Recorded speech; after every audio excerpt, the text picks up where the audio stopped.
Onte que estamos tamén nun proxecto que liderou o Banco de Valdeorras que se chama Souto Lab, que ganamos con a Fundación La Caixa. Vamos a traballar nos feito pola Juana de Vega. Vamos a traballar os vindeiros este ano e o que ven, sobre todo, en potenciar os soutos, e onde que teníamos o acto en San Xoán de Río, que se vai tamén facer no barco, traenche os mapas dos incendios. Os incendios paráronse onde hai frondosas, que é moi fácil. E agora, os datos demográficos, lo vemos, sí que dan que hai un repunte de xente que ven a vivir ao rural. Pero o problema é que non ven a vivir do rural. Ven con actividades urbanas ao rural. Entón, este tipo de cousas son máis que necesarias, porque hai un abandono total do monte e o único que non arde é o que está producindo. E aquí temos unha cousa nesta comarca que nunca nadie lle dá importancia, e que en 10 ou 15 kilómetros temos prácticamente 2.000 metros de desnivel. Dende os 2.127 que están arriba no alto de Penatrevinca ata aquí, que debe haber uns 300 metros, 325 no Banco de Valdeorras e un pouco menos según vai baixando polo río sí. Por lo tanto, temos tres climas distintos. Un mediterráneo na parte de abaixo, un máis ou menos atlántico en 800.000 metros e un de alta montaña.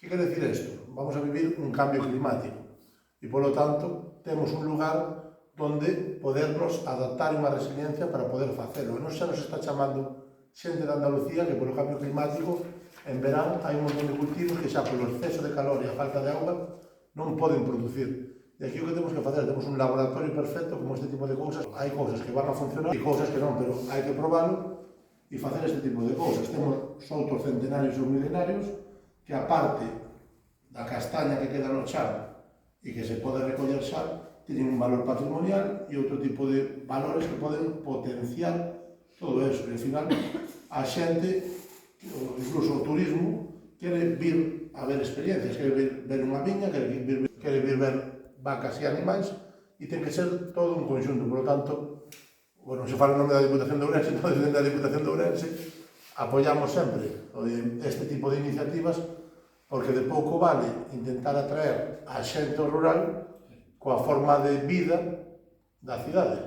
De pouco vale traer teletraballadores se despois as casas a 100 metros van a estar cheas de maleza. E, polo tanto, o terreo hai que traballalo, hai que poñerlo en funcionamento. Vimos que todas as políticas ultraproteccionistas de non tocar nada e que a natureza se autoxestione acaban en grandes incendios.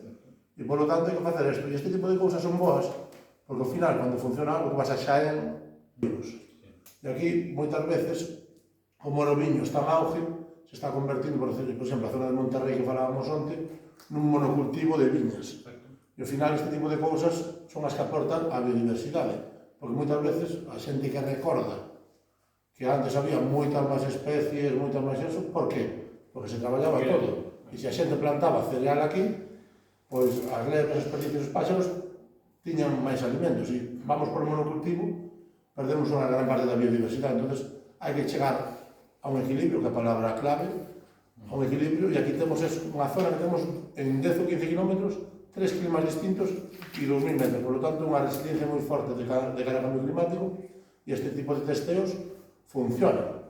E ao final, a xente, e nós é unha cousa, pola nosa posición geográfica e pola nosa terra, nunca vamos a poder competir en cantidade. Entón, temos que apostar pola calidade, polo relato e polo produto. E para acabar, onde estuve no Monsa